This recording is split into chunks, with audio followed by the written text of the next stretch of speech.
Morning बच्चों। सरगम में आज हम लोग मनमनाथ गुप्त द्वारा लिखित जीवनी चंद्रशेखर आजाद पढ़ेंगे।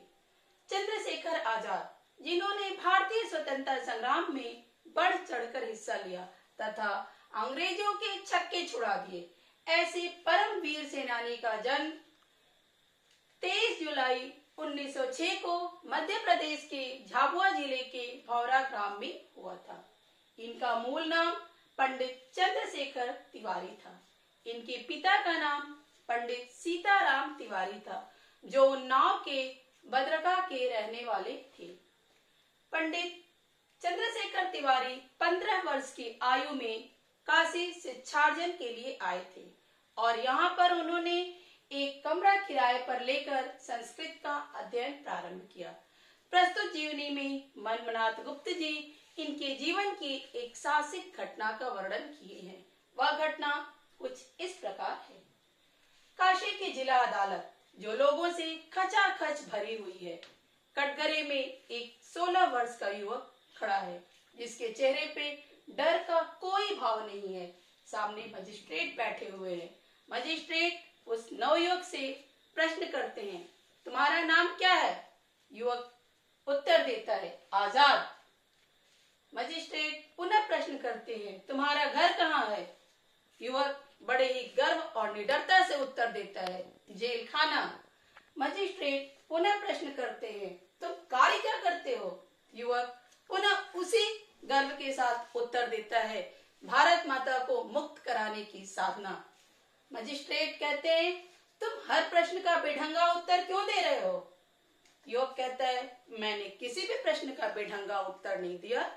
जिसे अंग्रेजों की दास्ता स्वीकार न हो, उसका नाम आजाद नहीं तो और क्या हो सकता है। इसके अतिरिक्त जब तक हमारी भारत माँ आजाद नहीं होती है, तब तक हमारा घर जेल खाना ही होगा।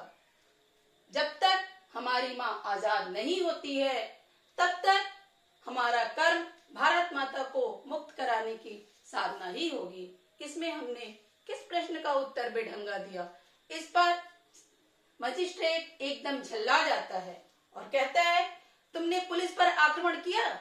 आजाद बिना डर के कहता है, हाँ मैंने किया। मजिस्ट्रेट पूछता है, क्यों?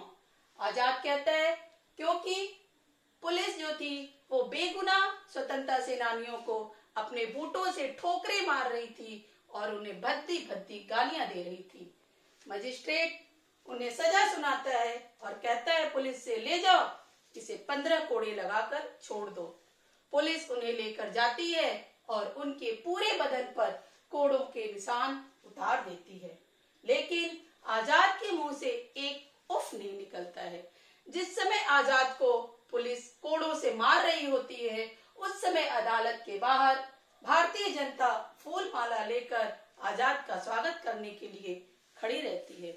जब आजाद अदालत से बाहर आते हैं तो पूरा भारतीय जनमानस फूल माला से उनका स्वागत करता है और पूरा धरती आसमान भारत माता की जय, चंद्रशेखर आजाद की जय के नारों से गुंजायमान हो उठता है। 1921 में जब असहयोग आंदोलन छिड़ता है तो आजाद उसमें कूद पड़ते हैं। आजाद महात्मा गांधी का बहुत ही सम्मान करते थे, किंतु उनके अहिंसावादी नीति का नहीं, क्योंकि आजाद का मानना था अहिंसा के बल पर कभी भी हम इन आतताई अंग्रेजों को अपनी भारत भूमि से भगा नहीं पाएंगे। इसलिए उन्होंने क्रांति का बिगुल बजा दिया। 9 अगस्त 1925 को काकोरी में पैसेंजर ट्रेन को रोककर सरकारी खजाना राम प्रसाद बिस्मिल के नेतृत्व में लूटा जाता है। अंग्रेजी सरकार इस सरकारी खजाना लूटने के एवज में राम प्रसाद बिस्मिल, राजेंद्र लोहिड़ी, रोशन सिंह, अशफाक उल्लाह खां को फांसी की सजा देती है। इस घटना में चंद्रशेखर आजाद भी सम्मिलित रहते हैं, किंतु अंग्रेजी सरकार इन्हें पकड़ नहीं पाती है।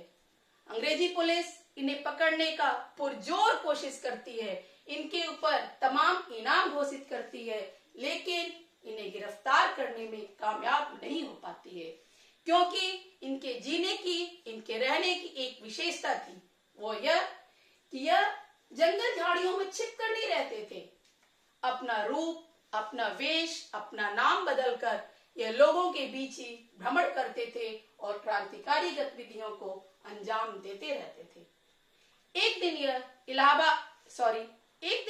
इलाहाबाद के अल्फ्रेड पार्क में बैठे हुए थे। एक विश्वासघाती की सूचना पर पुलिस आकर इन्हें चारों तरफ से घेर लेती है। ये देखते हैं कि पुलिस के घेरे से निकलने का अब कोई रास्ता नहीं बचा है। ये एक पेड़ की ओट से अपना रिवॉल्वर निकालते हैं और पुलिस पर फायरिंग शुरू कर देते हैं। इनकी गोली से कई पुलिस वाले ढेर हो जाते हैं।